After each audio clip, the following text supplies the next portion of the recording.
Oke, halo teman-teman, pada video kali ini aku akan sharing terkait dengan SMTP lagi. Namun, yang kali ini agak berbeda ya teman-teman dari video yang sebelumnya. Karena yang kali ini, SMTP-nya itu lebih cocok digunakan untuk development. Karena nantinya emailnya itu tidak terkirim ke user, tapi nanti akan dikumpulkan jadi satu di dalam email dashboard-nya. Atau kalau di Mailtrap disebut dengan email sandbox. Ada dua provider yang akan aku bahas pada video kali ini. Yang pertama itu adalah Mailtrap, dan yang kedua adalah Mailpit. Jadi Mailtrap ini, itu teman-teman bisa gunakan dengan sangat mudah, hanya cukup daftar, dan teman-teman bisa pakai. Namun syaratnya, kalau Mailtrap teman-teman harus online, dan ada beberapa limitasinya. Di dalam menu pricing, teman-teman bisa buka email sandbox. Jadi Mailtrap ini menyediakan email sandbox, itu hanya 50 tes email saja ya teman-teman.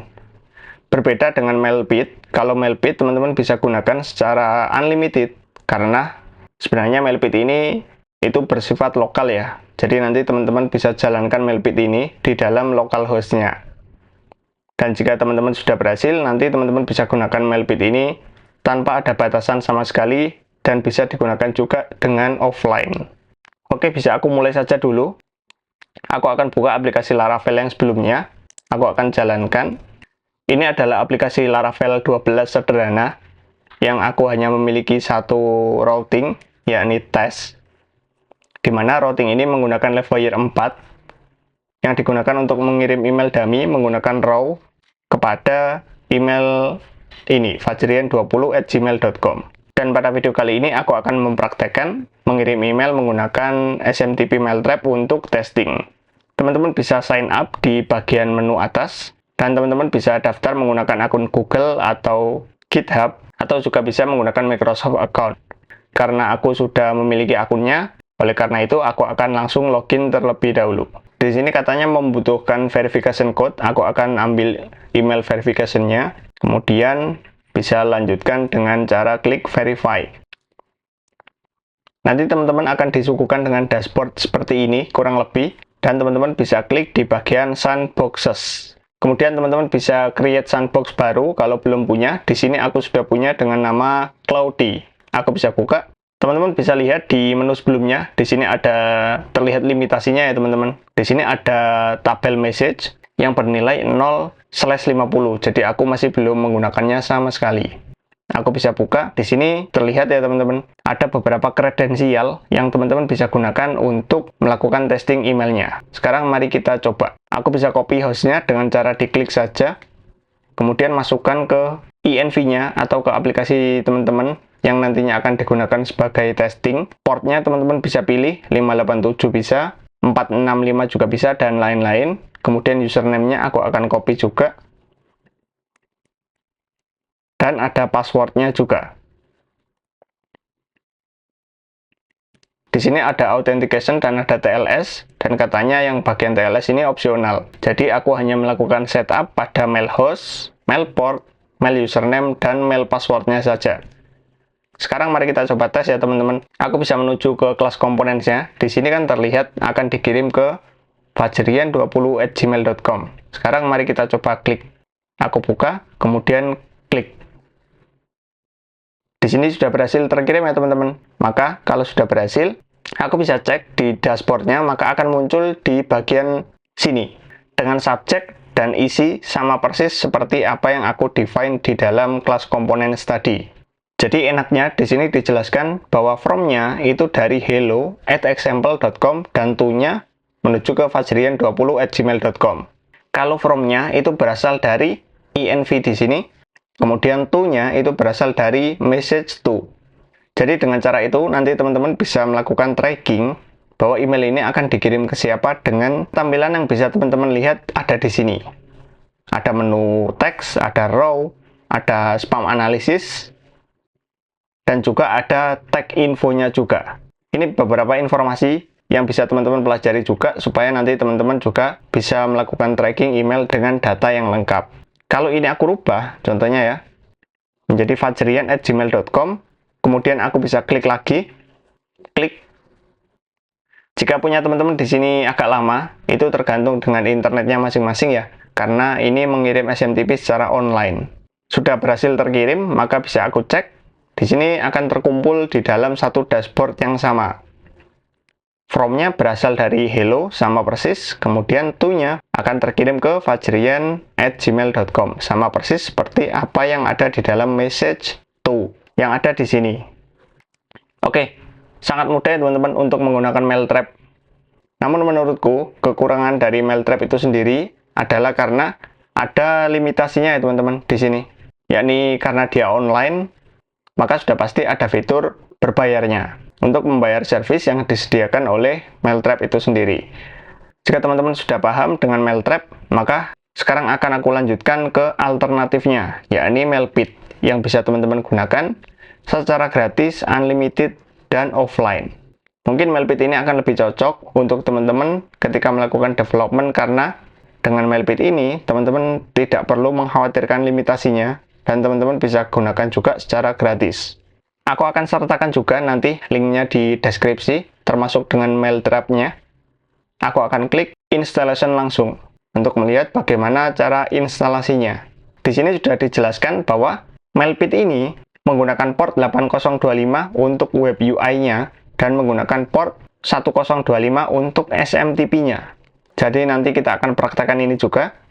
Di sini juga ada beberapa guide atau panduan untuk menginstal package-nya. Kalau menggunakan Mac, bisa menggunakan brew dengan cara brew install Mailpit. Dan nanti cara menjalankannya juga brew service start Mailpit. Ini akan dijalankan secara background. Dan di sini juga ada cara instalasi dengan Linux atau Mac tanpa brew. Jadi nanti pakai sudo. Di sini juga ada cara instalasi untuk Windows-nya. Jadi yang pertama akan aku praktekkan, yakni menggunakan Windows, namun tidak secara gamblang ya teman-teman, karena aku tidak bisa langsung mempraktekannya di sini. Aku bisa buka, klik di bagian rilis ini, nanti akan diarahin ke GitHub. Jika teman-teman menggunakan Windows dan menggunakan Intel atau AMD, teman-teman bisa klik yang di bagian Mailpit Windows AMD 64. Jika sudah, teman-teman bisa ekstrak, kemudian pas dibuka akan ada mailpit.exe. Aku tidak bisa menjalankan karena di laptopku tidak support dengan exe. Jadi cara menjalankannya gini. Teman-teman hafalkan di mana lokasinya, kemudian nanti buka terminalnya dan masuk di directory tersebut. Jadi seperti ini, change directory, download, Mailpit, kemudian enter. Ketika aku ls atau di teman-teman bisa dir jika menggunakan Windows.